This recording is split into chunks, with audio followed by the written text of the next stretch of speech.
സ്നേഹപൂർവ്വം ഷാമ സീരിയലിൻ്റെ ലേറ്റസ്റ്റ് എപ്പിസോഡിൻ്റെ റിവ്യൂയിലേക്ക് എല്ലാവർക്കും സ്വാഗതം. അങ്ങനെ ഇന്ന് നടന്ന സംഭവങ്ങളെക്കുറിച്ച് ഓർത്ത് വരുണാകെ തകർന്ന് റൂമിൽ വിഷമിച്ചിരിക്കുകയാണ് കേട്ടോ. ഈ സമയം മുത്തശ്ശിയാണെങ്കിൽ വരുണിനെ ആശ്വസിപ്പിച്ച വരുണിന് ധൈര്യം പകർന്നുകൊണ്ടിരിക്കുകയാണ്. അന്നേരം മുത്തശ്ശി പറയണേ, മോനെ നീ വിഷമിക്കാതിരിക്കും. രാധിക പലപ്പോഴും ഇങ്ങനെ തള്ളിപ്പറയുകയും നിന്നെ ഇഷ്ടമല്ലെന്ന് നിന്നോട് പലതവണ പറയുകയും ചെയ്തിട്ടുണ്ട്. അതൊക്കെ അവളുടെ സാഹചര്യങ്ങൾ കൊണ്ടിട്ടാണ്. അവളെ എടുത്തു വളർത്തിയ അച്ഛനും അമ്മയോടുള്ള അവളുടെ സ്നേഹം, തൻ്റെ അനിയത്തി താൻ കാരണം ഒരിക്കലും വേദനിക്കരുത് എന്നുള്ള അവളുടെ ചിന്ത, അതൊക്കെ കാരണമാണ് അവൾ മനസ്സ് മുറിഞ്ഞ് തന്നെ നിന്നോട് അങ്ങനെയൊക്കെ സംസാരിക്കുന്നത്. നിന്നോട് അത്രയും മോശമായി സംസാരിക്കുകയും നിൻ്റെ മനസ്സ് വേദനിക്കുകയും ചെയ്യുമ്പോൾ അതിൻ്റെ 100 ഇരട്ടിയായിട്ട് അവളുടെ മനസ്സ് വേദനിക്കുന്നുണ്ട്. ആ പാവം അതവളുടെ ഭഗവാനോട് മാത്രമേ പറയുന്നുള്ളൂ. പിന്നെ പത്മിനി കാണിക്കുന്നതൊക്കെ മകൻ ഭാര്യയുമൊത്ത് സന്തോഷത്തോടെ ജീവിക്കണമെന്ന് ഏതൊരമ്മയാണ് ആഗ്രഹിക്കാത്തത്. അതിനിടയിൽ ഉർവശിയും കൽപ്പനയും കൂടി ചെറിയ എരിവും പുളിയും വെച്ചു കൊടുക്കലും ആവശ്യമില്ലാത്ത കഥ പടുത്തുകയും ചെയ്യുന്നുണ്ട്. അത് പിന്നെ മറ്റുള്ളവരുടെ വേദന കണ്ട് രസിക്കാൻ നടക്കുന്ന 2 ജന്മങ്ങളും. നീ എന്തുകൊണ്ടും വിഷമിക്കേണ്ട. പ്രിയങ്ക നിൻ്റെ ജീവിതത്തിലേക്ക് വന്നൊരു വിരുന്നുകാരി മാത്രമാണ്. കുറച്ച് നാൾ കഴിയുമ്പോൾ അവൾ എന്നേക്കുമായിട്ട് നിൻ്റെ ജീവിതത്തിൽ നിന്ന് തന്നെ പോകും. അങ്ങനെ അതിനുശേഷം നീ ജീവനേക്കാളേറെ സ്നേഹിക്കുന്ന നിൻ്റെ രാധിക നിൻ്റേത് മാത്രമായിട്ട് മാറും. നിങ്ങൾ ഒന്നിച്ച് ഒത്തിരി നാളെ സന്തോഷത്തോടെ ജീവിക്കും. അതിനു മുമ്പുള്ള കൊച്ചു കൊച്ചു സങ്കടങ്ങളായിട്ട് ഇത് കണ്ടാൽ മതി. പിന്നീട് ഈ കാര്യങ്ങളൊക്കെ തന്നെ നിങ്ങളുടെ ജീവിതത്തിൽ ഓർത്ത് പറഞ്ഞ് ചിരിക്കാനുള്ള കാര്യങ്ങളായിട്ട് മാറും. നീ ഇപ്പോൾ രാധികയെ മനസ്സിലാക്കി അവൾക്ക് വേണ്ടി കാത്തിരിക്കണം. നീ ഒരു കാര്യത്തും വിഷമിക്കേണ്ട. നിൻ്റെ കൂടെ എന്തിനു കൂട്ടായി മുത്തശ്ശിയുണ്ട്. മുത്തശ്ശി നിനക്ക് വിശ്വാസമല്ലേ? അന്നേരം വരുൺ പറയണേ, എനിക്ക് മുത്തശ്ശി കൂടെയുള്ളത് ഏക ആശ്വാസം. അങ്ങനെ പറഞ്ഞ് മുത്തശ്ശിയുടെ മടി കിടക്കുവാൻ കേട്ടോ വരുൺ. അങ്ങനെ വരുണിനെ സ്നേഹത്തോടെ തലയെടുക്കൊണ്ടിരിക്കുകയാണ് മുത്തശ്ശി. പിന്നീട് കാണിക്കുന്നത് പ്രിയങ്ക റൂമിൽ കട്ടിൽ സങ്കടത്തോടെ കരഞ്ഞുകൊണ്ട് കിടക്കുവാണ് കേട്ടോ. അങ്ങനെ പ്രിയങ്കയുടെ കരച്ചിലോടെ സഹിക്കാനാവാതെ രാധികയെ റൂമിലേക്ക് വരുക. മോളെ പ്രിയങ്ക, നീ ഇങ്ങനെ വിഷമിക്കല്ലേ. അന്നേരം പ്രിയങ്ക സങ്കടത്തോടെ പറയണേ, ചേച്ചി ഇത്രയൊക്കെ ആയിട്ടും വരുണിൻ്റെ മനസ്സിൽ ഒരു തരി പോലും സ്ഥാനം എനിക്കില്ല. വരുണിനോട് ദേഷ്യവും വെറുപ്പും മാത്രമേ ഉള്ളൂ. എൻ്റെ ജീവിതത്തിലെ ഏറ്റവും വലിയ ആഗ്രഹം പോലും ഞാൻ ഉപേക്ഷിച്ചില്ല. അതെന്തിനാ? വരുണിൻ്റെ കൂടെ സന്തോഷത്തോടെ ജീവിക്കാൻ മാത്രമല്ലേ. എന്നിട്ടും അതെന്താ വരുൺ ഇങ്ങനെ മനസ്സിലാക്കാത്തത്? എന്തിനാ എന്നോട് എപ്പോഴും ഇങ്ങനെ പെരുമാറുന്നത്? വരുൺ ഇനി എന്നെ അവഗണിക്കുകയാണെങ്കിൽ പിന്നെ ഞാൻ ജീവനോടിരിക്കില്ല, ഞാൻ ചത്തുകളയും എന്നും പറഞ്ഞാൽ പ്രിയങ്ക കരയുക. അന്നേരം രാധിക പറയണേ, അയ്യോ മോളെ അങ്ങനെയൊന്നും പറയല്ലേ. നമ്മുടെ ജീവിതത്തിൽ ചില പരീക്ഷണങ്ങളും സങ്കടങ്ങളും ഒക്കെ ഉണ്ടാകും. അതിനൊക്കെ നമ്മൾ ധൈര്യത്തോടെ നേരിടണം. നമ്മൾ എത്ര പ്രവർത്തിച്ചാലും ഭഗവാൻ നമ്മളെ പരീക്ഷിച്ചുകൊണ്ടേയിരിക്കും. ചിലരുടെ ജീവിതത്തിൽ എന്നും നഷ്ടങ്ങളും വേദനകളും മാത്രമായിരിക്കും ഉണ്ടാവുക. അതെല്ലാം തരണം ചെയ്ത് നമ്മൾ ഭഗവാനിൽ വിശ്വാസം അർപ്പിച്ച് ക്ഷമയോടെ കാത്തിരിക്കണം. നമ്മൾ ആഗ്രഹിക്കുന്ന കാര്യങ്ങളൊക്കെ നടക്കും. ചിലർക്ക് അത് നേട്ടമായിട്ട് വരും. ചിലരുടെ നേട്ടങ്ങൾ ചിലർക്ക് നഷ്ടങ്ങളായിട്ടും ഭാവിക്കും. അച്ഛനും അമ്മയും ദാനമായിട്ട് തന്നതാ ഈ ജീവിതം. അത് നിങ്ങൾക്ക് എല്ലാവർക്കും വേണ്ടിയിട്ടുള്ളതാണ്. എന്ത് തന്നെ സംഭവിച്ചാലും ശരി, ചേച്ചി നിൻ്റെ കൂടെ ഉണ്ടാവും. വരുൺ നിന്നെ സ്നേഹിക്കും. വരുണിൻ്റെ മനസ്സിൽ എന്തോ ചില ചിന്തകളും പ്രശ്നങ്ങളും ഒക്കെ ഉണ്ട്. ആ തടസ്സങ്ങളെല്ലാം എത്രയും പെട്ടെന്ന് തന്നെ ഒഴിവാകും. വരുൺ പൂർണ്ണ മനസ്സോടെ നിന്നെ ഭാര്യയെ സ്വീകരിച്ച് നിങ്ങൾ സന്തോഷത്തോടെ ജീവിക്കും. മോൾ ധൈര്യമായിട്ടിരിക്കുക എന്നും പറഞ്ഞ് പ്രിയങ്കയെ ചേർത്ത് പിടിച്ച് ആശ്വസിപ്പിക്കുന്നുണ്ട് രാധിക. ഈ സമയം രാധികയുടെ ചങ്കും നീറി പുകയുന്നുണ്ട്. അതെല്ലാം മറച്ചു വെച്ച് രാധിക പ്രിയങ്കയെ ആശ്വസിപ്പിക്കുക. ഈ സമയം പത്മിനി രാധികയെ വിളിക്കുന്നുണ്ട്.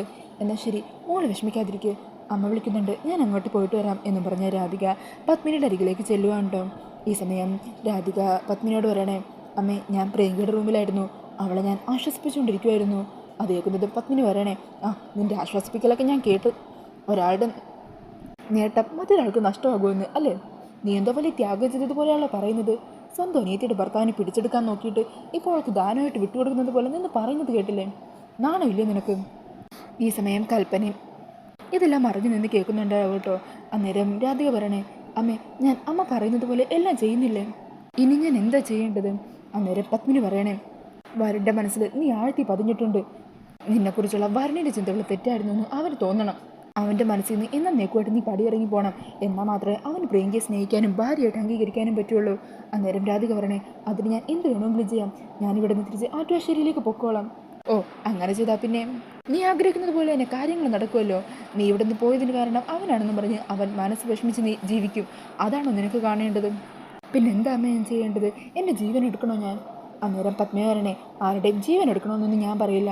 നിന്നിൽ അവൻ എന്തോ ചില നന്മകളും ഗുണങ്ങളും ഒക്കെ കണ്ടിട്ടുണ്ട്. അതെല്ലാം തെറ്റായിരുന്നു എന്ന് അവന് തോന്നണം. അതെല്ലാം അവനെ സ്വാധീനിക്കാൻ വേണ്ടി നീ കളിച്ച നാടകങ്ങളായിരുന്നു എന്ന് അവന് മനസ്സിലാക്കണം. ആ രീതിയിലുള്ള പ്രവൃത്തികൾ നിൻ്റെ ഭാഗത്തു നിന്നുണ്ടാകണം.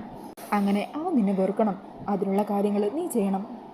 നീ എപ്പോഴും പറയുമല്ലോ നിൻ്റെ അച്ഛനും അമ്മയ്ക്കും വേണ്ടി ജീവൻ പോലും കളയുമെന്ന്. ആറ്റുവാശ്ശേരി പോലെ ഒരു കുടുംബമാണ് ഇവിടെ. ഈ കാര്യങ്ങളെല്ലാം ഇവിടെ അറിഞ്ഞാൽ ഈ കണിമംഗലത്തൊരു കൂട്ടം മരണം തന്നെ നടക്കും. അതില്ലാണ്ട് നോക്കേണ്ടത് നിൻ്റെ ഉത്തരവാദിത്വമാണ്. അന്നേരം രാധിക സങ്കടത്തോട് പറയണേ, അമ്മ പറയുന്നത് പോലെയെല്ലാം ചെയ്യാൻ ഞാൻ ശ്രമിക്കാം. എൻ്റെ പരമാവധി ഞാൻ ശ്രമിക്കാം. എന്നിട്ടും ഒന്നും ഫലം കാണുന്നില്ലെങ്കിൽ ഈ രാധിക എൻ്റെ ജീവിതം തന്നെ അങ്ങ് അവസാനിപ്പിച്ചോളാം. അങ്ങനെ പറഞ്ഞ സങ്കടത്തോടെ രാധിക അവിടെ നിന്നും പോകുവാണ് കേട്ടോ. അങ്ങനെ ഇതെല്ലാം കേട്ട് സന്തോഷത്തോടുകൂടി നിൽക്കുവാണ് കൽപ്പന. പിന്നീട് കൽപ്പന നേരെ ഉർവശിൻ്റെ അരികിലേക്ക് ചെല്ലുക. എന്നിട്ട് പറയണേ, എൻ്റെ ചെറിയമ്മേ, എന്നാലും അമ്മ ഇതുപോലെ ഇത്ര ഷാർപ്പായിട്ട് സംസാരിച്ച് ഞാൻ കണ്ടിട്ടേ ഇല്ല. അമ്മ രണ്ടും കൽപ്പിച്ച് തന്നെയാണ്. എന്നാലും കണിമംഗലത്തിന് വന്നൊരവസ്ഥയായി ആ രാധിക കണിമംഗലത്തിന് പിന്നെ ഇടുത്തിയായി മാറിയല്ലോ ഇപ്പോൾ. അതേ കൽപ്പനെ, നമ്മൾ ഈ അവസരം ശരിയായിട്ട് തന്നെ ഉപയോഗിക്കണം. എങ്ങനെയെങ്കിലും ഈ കണിമംഗലം വിട്ടുപിടിക്കാൻ നോക്കണം. എന്നെ അതിശയിപ്പിക്കുന്നത് അതൊന്നുമല്ല, ഇത്രയൊക്കെ ആയിട്ടും അമ്മ ഇതിനെക്കുറിച്ച് ഒരു തീരുമാനം എടുത്തിട്ടില്ലല്ലോ. അമ്മ വരുണിൻ്റെ അതിലേക്ക് സപ്പോർട്ടായതുപോലെ സംസാരവും പ്രവൃത്തികളൊക്കെ. അത് കേൾക്കുന്നതും കൽപ്പന വരണേ, അതിന് അധിക നാളൊന്നും നീണ്ടു നിൽക്കാൻ പോകുന്നില്ല. അച്ഛൻ മുത്തശ്ശിയെ ഇക്കാര്യത്തിൻ്റെ പേരിൽ ശരിക്കും ഒന്ന് കൊടുന്നു കഴിഞ്ഞാൽ അതോടെ നിൽക്കും. നമ്മളെക്കാൾ ഉത്സാഹത്തോടെ ഇവിടെ ഓടി നടക്കുന്ന മുത്തശ്ശി പിന്നീട് ഒരു മൂലക്കങ്ങ് ഇരുന്നോളും. ഇപ്പോൾ ഇവിടെ നടക്കുന്നത് മനസ്സും തമ്മിലുള്ള യുദ്ധമാണ്. നമ്മളിതിലൊന്നും ചെയ്യേണ്ടതില്ല. ഇടയ്ക്ക് കുറച്ച് എരിവും പുളിയും അങ്ങ് ചേർത്ത് കൊടുത്താൽ മാത്രം മതി. എല്ലാം കൂടി തല്ലി അങ്ങ് തീർന്നോളും. നമ്മൾ ഗാലറിയിൽ ഇരുന്ന് കാല് കണ്ടാൽ മാത്രം മതി. ഈ സമയം ഉർവശി വരണേ, ആ പ്രിയങ്കയും കൂട്ടി രാധിക റൂമിലേക്ക് പോയിട്ടുണ്ട്.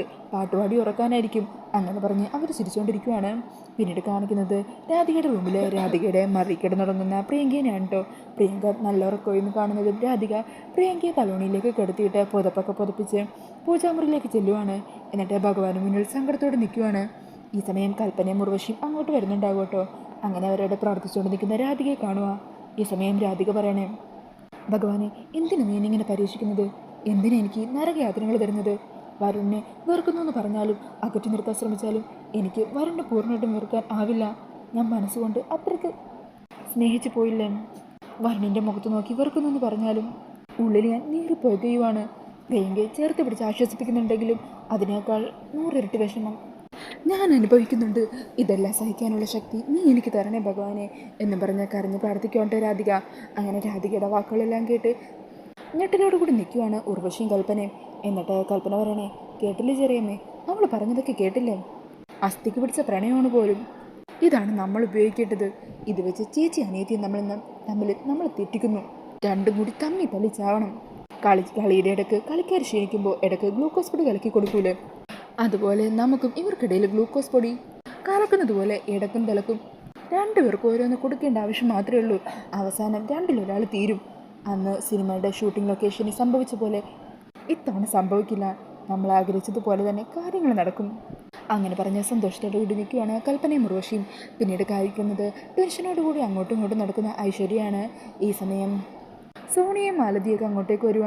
എന്താ ഐശ്വര്യ മാഡം ഇതുവരെ ഇറങ്ങിയില്ലേ? ഇല്ലെന്നേ, ഇവിടെ ലൈറ്റ് കണ്ടപ്പോഴാണ് ഞാൻ ഇങ്ങോട്ട് വന്നത്. മാഡം എന്താ പറ്റിയത് എന്നവരെ അന്വേഷിക്കുക. ആ സമയം ഐശ്വര്യ പറയണേ, രാധികയുടെ കാര്യം എടുത്തിട്ട് എനിക്കൊരു സമാധാനം കിട്ടുന്നില്ല. അതിനിപ്പോൾ രാധികയ്ക്ക് എന്താ കുഴപ്പം? ഇന്ന് വൈകുന്നേരം കൂടി എല്ലാ കാര്യങ്ങളും നമ്മൾ വിചാരിച്ച പോലെയാണെന്നല്ലേ പറഞ്ഞത്? അതൊക്കെ ശരിയാ, അവളിപ്പോൾ എന്നെ അമ്മയാണെന്നൊക്കെ ഏകദേശം വിശ്വസിച്ച മട്ടാണ്. എന്നാലും എനിക്കിനിയും കാത്തിരിക്കാൻ വയ്യ. എത്രയും പെട്ടെന്ന് തന്നെ രാധികയെ കൊണ്ട് പ്രമാണത്തിൽ ഒപ്പിടിക്കണം. നാളെ തന്നെ അതിനുള്ള കാര്യങ്ങൾ ചെയ്യണം. മാലതി, നാളെ തന്നെ വക്കീലിനെ കണ്ട് രാധികയുടെ പേരിലേക്ക് ആകാനിരിക്കുന്ന ഷാമയുടെ സ്വത്തുക്കളെല്ലാം അവൾ എനിക്ക് ഇഷ്ടദാനം ചെയ്യുന്നതായിട്ട് ഒരു പ്രമാണം തയ്യാറാക്കണം. അതിൽ ഞാൻ ആ രാധികയെ കൊണ്ട് ഒപ്പിടിപ്പിക്കും. അങ്ങനെ പറഞ്ഞു നിൽക്കുന്ന ഐശ്വര്യയെ കാണിച്ചുകൊണ്ടാണ് ഇന്നത്തെ എപ്പിസോഡ് തീരുന്നത്. അപ്പോൾ ഈ ഒരു റിവ്യൂ ഇഷ്ടമായിട്ടുണ്ടെങ്കിൽ മറക്കാതെ വീഡിയോ ഒന്ന് ലൈക്ക് ചെയ്യണേ. ഇതുപോലുള്ള കൂടുതൽ റിവ്യൂസിനായിട്ട് ഈ ചാനലൊന്ന് സബ്സ്ക്രൈബ് ചെയ്തും കൂടി സപ്പോർട്ട് ചെയ്യണേ. താങ്ക്